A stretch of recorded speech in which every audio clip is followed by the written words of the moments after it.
किसने आपको कह दिया कि नहीं जाएंगे? हमने प्रेस में कहा है कि कोर्ट में जाएंगे। इनकी कुर्सी गई, क्योंकि किसी भी तरीके से आप लॉ को इंटरप्रेट करेंगे, आपने जो क्राइम किया वो किया, सही है गलत है वो कोर्ट देखेगा, लेकिन आपने अपने इलेक्शन एफिडेविट में कहीं इसकी घोषणा नहीं की, कोई बताया नहीं था, ऐसे ही गलत आपका इलेक्शन कैंसिल हो जाएगा।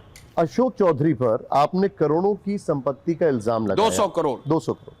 उन्होंने कहा कि अगर प्रशांत किशोर साबित कर दें तो मैं जीवन भर गुलामी करूंगा। साबित कर दिया, डॉक्यूमेंट जारी कर दिया, और उसके बाद अशोक चौधरी डर के मारे ट्वीट करके माफी भी मांग लिए।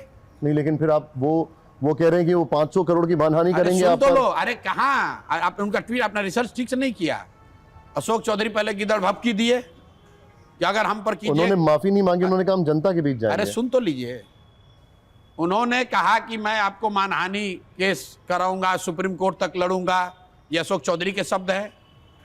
और जैसे ही ये घोषणा हुई, अशोक चौधरी ने कहा कि अब हम न्यायालय का रास्ता नहीं, जनता के दरबार में जाएंगे। तो अशोक चौधरी तो चुनाव लड़ते नहीं है। तो ये एक मिनट रुकिए, अशोक चौधरी तो चुनाव लड़ते नहीं है, तो जनता के दरबार में कैसे जाएंगे? तो ये माफी कहां से हो गई? अरे तो आप तो पूरे कहे थे ना कि प्रशांत किशोर ने गलती अगर कोई बात कही थी, आपने हम पर 100 करोड़ का मानहानि भेजा। आपने भी तो ये कहा कि अगर आप इसको वापस नहीं लेंगे तो मैं 500 करोड़ का खुलासा करूंगा।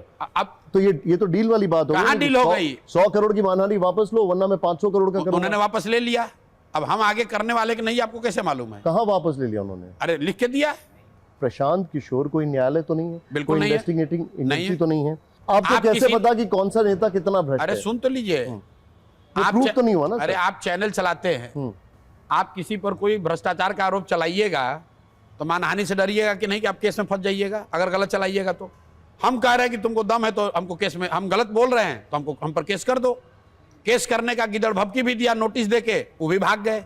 मतलब ना खाता ना बही जो प्रशांत किशोर कहे वो सही नहीं, ऐसा है भाई, आप मंत्री हैं। अभी आपने कहा कि आप इन्वेस्टिगेटिंग एजेंसी बिल्कुल नहीं है। और अभी आप कह रहे हैं कि हम कह रहे तो है भ्रष्ट। नहीं, अरे हम कह रहे हैं, मतलब हम डॉक्यूमेंट बता रहे हैं, डीड दे दिया। नहीं, लेकिन वो कोर्ट एक एज अ एविडेंस कोर्ट में तो गया नहीं ना, वो प्रूवन तो हुआ नहीं ना। किस चीज का इन्वेस्टिगेट आगे भाई? वो सामने से बता दें कि आप मंत्री हैं, आप 200 करोड़ का प्रॉपर्टी कहां से लाइएगा? प्रशांत किशोर के पास लालू यादव, तेजस्वी यादव, चिराग पासवान के खिलाफ कोई सबूत क्यों नहीं है? क्यों नहीं है? इसलिए नहीं है, या इसलिए नहीं बोल रहे हैं कि पूरा बिहार जानता है कि लोग चोर है। पूरा बिहार जानता है, उन पर चारा चोरी का हमको देने की क्या जरूरत है? पूरा बिहार देख लिया, ट्रायल चल लिया, कोर्ट ने कन्विक्ट कर दिया। अब उसी आदमी को जाकर मैं फिर से कहूं कि आप चारा चोर हो, तो पूरा बिहार जानता है कि चारा चोर है। लोग कह रहे हैं कि प्रशांत जी ने बहुत बड़े बड़े लोगों से दुश्मनी मोल ले ली है, अगर सत्ता में नहीं आए तो मुश्किल में पड़ जाएंगे। देखिए ऐसा है, हम 10 साल से यही काम कर रहे हैं, हम डरते किसी से नहीं हैं। जो लोग हमको व्यक्तिगत तौर पे जानते हैं उनको मालूम है मैं डरता किसी से नहीं हूँ। डंके के चोट पे कह रहा हूँ, जो बंद पड़े वो कर लो। हम चोरी नहीं करते हैं, सरकारी पद पर नहीं है, बालू शराब माफिया का काम नहीं करते हैं।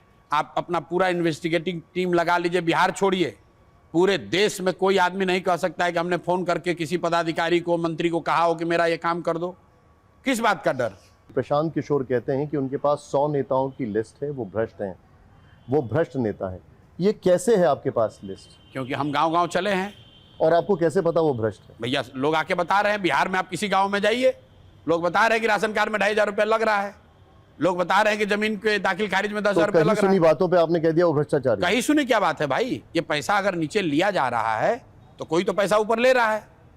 अगर अंचलाधिकारी 10-10 हज़ार रुपये ले रहे हैं रसीद काटने के लिए, दाखिल खारिज के लिए, तो अंचलाधिकारी साहब मिलिएगा तो बताएगा कि भैया 50 लाख रुपया पोस्टिंग के लिए देकर आए हैं। तो 50 लाख रुपया कोई लिया है तभी तो आया है वहाँ। आप ये कह रहे हैं कि अगर जन स्वराज पार्टी आती है सत्ता में तो 100 दिन के अंदर आप ये जो 100 लोगों की लिस्ट बता रहे हैं इनके ऊपर कार्रवाई भी कर देंगे, तो ये कहीं सुनी बातों पे कार्रवाई भी हो जाएगी? बिल्कुल नहीं होगी, आपने पूरी बात सुनी नहीं है, आधा रिसर्च करके आइएगा। बताइए आप। ये कहा गया कि जन स्वराज की व्यवस्था बनेगी तो 7 दिन या 10 दिन के अंदर एक नया कानून बनाया जाएगा, नए ट्रायल कोर्ट बनाए जाएंगे, और जो 100 लोगों, जो सबसे भ्रष्टतम बड़े नेता और अफसर हैं, उन पर बाजाप्ता प्रोसिक्यूट उनको किया जाएगा, उन पर केस चलेगा, और उस कानून के तहत उनसे, उनके द्वारा लूटी गई संपत्ति को जब्त किया जाएगा।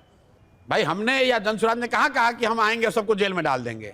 हम लोगों ने कार्रवाई तो होगी ना? हाँ, कार्रवाई होगी, होनी चाहिए। अब जो बिहार को लूटा उस पर कार्रवाई क्यों नहीं होनी चाहिए? कार्रवाई का एंड रिजल्ट तो जेल ही होगा ना सर। हो सकता है जैसा आपने बताया, वो अगर ईमानदार होंगे तो छूट भी जाएंगे। नहीं, मैं नहीं कह रहा हूं ईमानदार होगा, आप वो ही तो तो आपकी बोल रहे कार्रवाई पे हो। मैं तो ये बोल रहा हूं कि आपने हम लोगों लोग तो से ये सुना कह है। रहे हैं कि आप पर, मैं ये कह रहा हूं अगर कि आपने लोगों से सुना कि कोई भ्रष्ट है और आपने उस बेसिस पे डिसाइड कर लिया कि वो भ्रष्ट है, बिल्कुल। और आपने उस बेसिस पे डिसाइड कर लिया कि आप कार्रवाई करेंगे। नहीं, तो मेरा सिंपल, हमने आपको ये कहा कि जो बात सुनी कि आदमी भ्रष्ट है, उसके कुछ तथ्य सामने आए, जनता के सामने तथ्य रख दिया। अगर जनसुराज की व्यवस्था बन गई तो उन्हीं तथ्यों की जांच होगी, दूध का दूध पानी का पानी हो जाएगा। इसमें क्या गलत कह रहे हैं? प्रशांत जी, ये क्विक रैपिड फायर राउंड है और इसमें पीके की चॉइस समझने की कोशिश करेंगे। तेजस्वी यादव या तेज प्रताप यादव? तेज प्रताप यादव। तेज प्रताप यादव या सम्राट चौधरी? तेज प्रताप यादव। मैं आपको उसका रीजन बता देता हूं। ओके। तेज प्रताप यादव जो आप कंपैरिजन दे रहे हैं, वो व्यक्ति दिल का साफ है, जो बोलता वही है जो उसके दिल में है। तेज प्रताप यादव या चिराग पासवान? Obviously Chirag Paswan okay. बड़े लीडर हैं उनके मुकाबले। चिराग पासवान या राहुल गांधी? राहुल गांधी बड़े नेता हैं। ठीक है। राहुल गांधी या प्रियंका गांधी? भाई राहुल गांधी को कांग्रेस ने नेता बनाया हुआ, देश के विपक्ष के नेता हैं। प्रियंका है। गांधी कैसे हो जाएंगे? राहुल गांधी या नरेंद्र मोदी? लोगों ने चुनकर बैठाया हुआ है जिसको जनता ने चुना। मेरे पे ग्रेड से ऊपर का सवाल है। नहीं, लेकिन आपकी चॉइस क्या है? भाई मेरी चॉइस क्या होगी? दोनों की भूमिका जनता ने तय की है। एक को सत्ता में बैठाया है विद द कंट्रोल की भाई डिक्टेटर मत बन जाओ। लोगों ने नरेंद्र मोदी को प्रधानमंत्री तो बनाया, लेकिन इतनी सीटें कम कर दी कि आप डिक्टेटर मत बनिए, आप भगवान मत बनिए। और राहुल गांधी को उतना ही बढ़ाया कि आप विपक्ष की भूमिका में आइए, अभी देश के नेता नहीं बनने हैं आप। ठीक है। तो जनता इतनी बेवकूफ नहीं जितना आप समझते हैं। नरेंद्र मोदी और नीतीश कुमार, दोनों की कोई तुलना ही नहीं है। मैं राजनेता पॉलिटिकल स्किल्स की बात कर रहा हूं। मैं पॉलिटिकल स्किल तो भाई जो देश का प्रधानमंत्री रहेगा उसी का ज्यादा रहेगा। ठीक है। नरेंद्र मोदी या प्रशांत किशोर? प्रशांत किशोर मुखिया नहीं है, नरेंद्र मोदी देश के प्रधानमंत्री हैं। आप कह रहे हैं इनका तुलना कर दीजिए। आप पीएम बनना चाहते हैं? हम तो मुखिया नहीं है भाई, हमारी क्या औकात है? नहीं, आप, लेकिन आपकी वो ख्वाहिश है। हमारी ख्वाहिश, हम तो मुखिया नहीं बन पाए हैं अभी। ख्वाहिश तो आपकी कुछ भी हो। सवाल ये है कि लोग कहते हैं कि 2029 तक सरकार चलेगी नहीं। कौन सरकार? देश की सरकार गिरा देंगे। कांग्रेस कहती है कि सरकार गिर जाएगी। मुझे ऐसा नहीं लगता। ठीक है। एक और चीज, आपने प्रेस कॉन्फ्रेंस करके बड़ी साफ गोई से सारे आरोपों का जवाब दिया कि आपके पास पैसे कहां से आए। आपने कहा कि सरस्वती की कमाई खाते हैं। आपने ये भी कहा कि 3 साल में शायद 241 crore, you can correct me if I am wrong, की कमाई का आंकड़ा है। आपके विरोधियों को इस पर यकीन नहीं है। भाई विरोधी को, जिसको लूटने की आदत है, जिसका जीवन 2-4-5-10 करोड़ रुपया कमाने के लिए जिसका जीवन निकल गया, उसको तो यही लगेगा। यही विरोधी तो कह रहे थे कि अरे भाई तो पूरा देश का पैसा लूट कर आए हैं। तो हमने उसको बताया कि भाई जिसको तुम लूट बताते हो, पहले बात आप समझिए कि पिछले 3 साल से लोग पूछ रहे हैं भाई पैसा कहां से आता है। हमने कहा सरस्वती की कृपा से आता है। साथ में ये कहा कि जिन लोगों की मैंने मदद की उनसे पैसा लेते हैं। तो हमने बताया भाई पैसा 2 तरीके से आता है। जिसको मैंने सलाह दिया वो पैसा देता है, या फिर जो पैसा मेरे पास है उस पर इंटरेस्ट इनकम या कैपिटल गेन का होगा। दोनों मिलाकर पिछले 3 वर्ष की जो पूरी आमदनी है, पूरी कमाई है, वो 241 करोड़ की है। और उस पर बाजाब्ता जीएसटी भरा। उसके बाद जनसुराज की व्यवस्था को चलाने में जितना पैसा खर्च हुआ, पूरा सुन लीजिए, खर्च होने के बाद उस पर इनकम टैक्स भरा। इसमें जो बच गया, है? सुन लीजिए, हाँ।